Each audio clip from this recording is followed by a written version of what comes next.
Yep. One of my latest builds in the Llewellyn workshop has been this Llewellyn Voyageur model randonneur bicycle, and it's actually made for myself.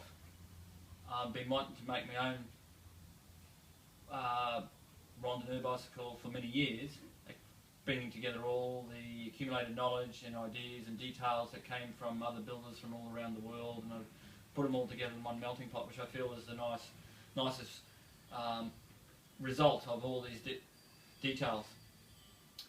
And it was for my 50th birthday last year, and also inspired to produce this bike for a bicycle show in Rome, but that show didn't eventuate. But anyway, it's my 50th birthday present. It's still to be ridden because I've had some physical injuries, but I hope to get on the bike soon. Some of the details of the bike starts with the front wheel. It has an integrated generator light system, and I've utilised the German-made Schmidt Son Deluxe generator hub. It's the lightest, lowest rolling resistance, greatest output of all the generator hubs. It doesn't have any connector wires directly to the hub. The wires are built into the frame and fork. One side, the right hand side, is live, and it carries a insulated plate on the dropout to a wire to the headlight. And the other side is the earth through the frame. So there's only one wire from the tip here to the headlight, and there's no direct connection to the generator hub, which means it's great to remove or swap wheels or work on putting on a work stand for bike washing.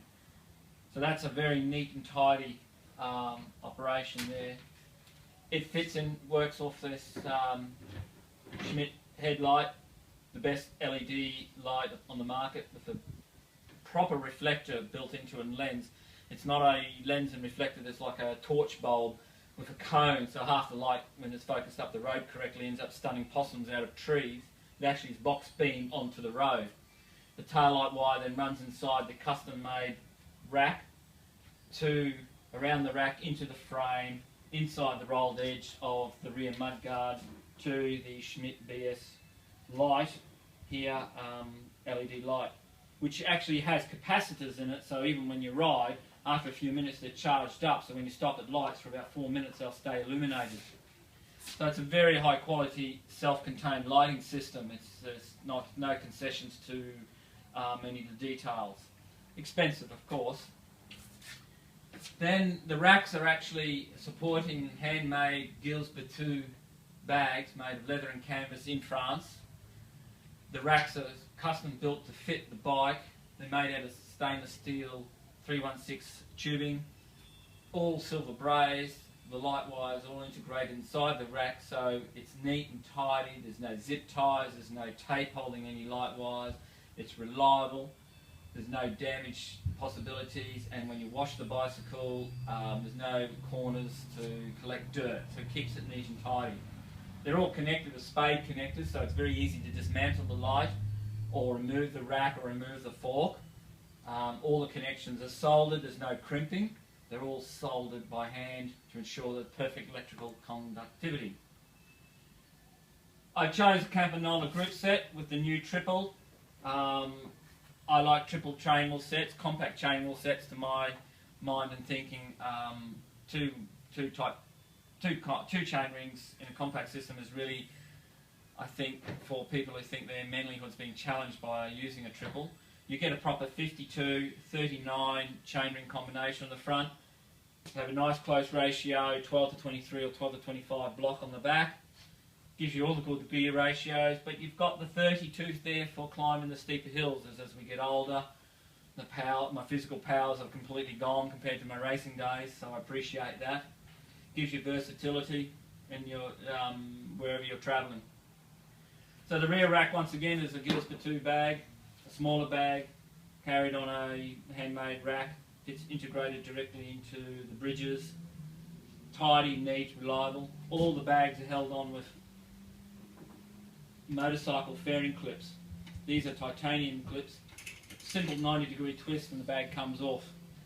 That way there's no rattles, the bag's secure, there's none of the silly strap business. I think that's barbaric, the straps. All the racks also have extra mounting points for the mud guards. These are handmade, Japanese-made Honjo mud guards. I use the word mud guard, not fender. Prefer the English term to the American term fender. They're attached to the frame via studs, not screws. The studs are stainless steel. They're firmly attached to the frame itself. They pass through the guard, and there's a Nylox nut on the inside of the guard which will never work loose. A screw can work loose and fall out. A Nylox nut will never work loose on a mud guard and stays there. Absolute reliability. Heaps more time consuming to do, but it is the best way. Secundus novus. It's the best way to do it. So I'll just reattach the bag there. It's a simple twist of the clips there. And then to the frame. The frame's made of Columbus Spirit for lugs. It's the highest quality Columbus tubing. I select a range of tubes that suited my size and what I'm doing. So the frame was reasonably compliant. So it's not going to shake the fillings out of my back teeth. Painted by Joe Cosgrove from Cycle Design, who does just masterful work.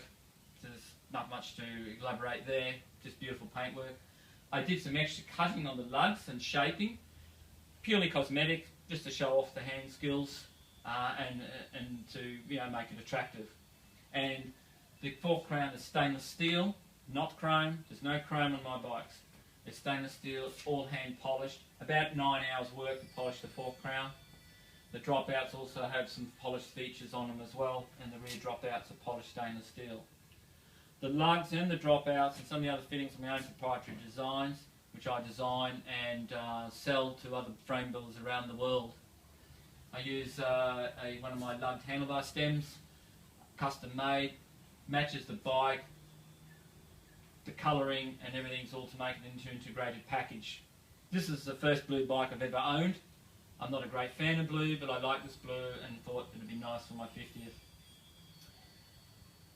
50th. There's a lot of other little features I did extra with the bridges here. I made little curved bridges rather than a straight bridge.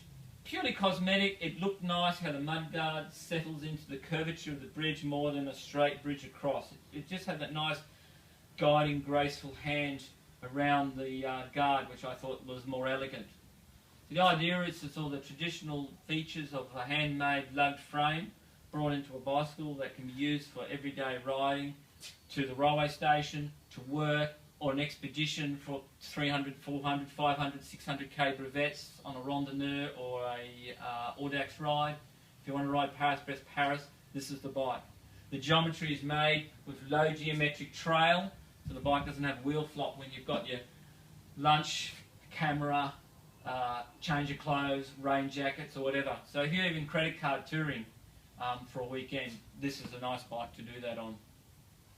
I use Llewellyn pedals because Llewellyn pedals are a very nice light system, but they're also versatility of spare parts and arrangements of changing the axle length to suit the biomechanical position of your foot.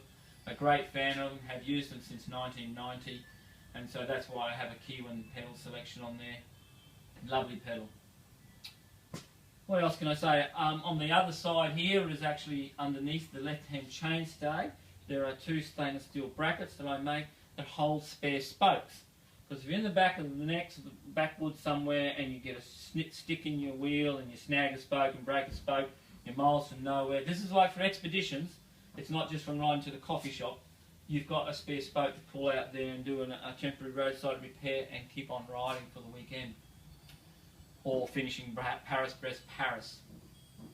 I didn't use a Brook saddle on there. I've never had time to ever experiment using one. A lot of people do. I use a standard physique saddle. It fits my backside comfortably. Use my Llewellyn handlebar tape and finished it off with waxed twine rather than the old electrical tape alone. Waxed twine to seal it all off. And on here I put in my little clock to know what time the pub opens. So there's no Garmin's. It's a bicycle that gets away from Garmin's and power meters. It's a practical everyday bicycle. You can train on it, you can ride to work on it, you can spend the whole weekend on it, or just go for a bit of a ride. That's my Llewellyn Voyageur.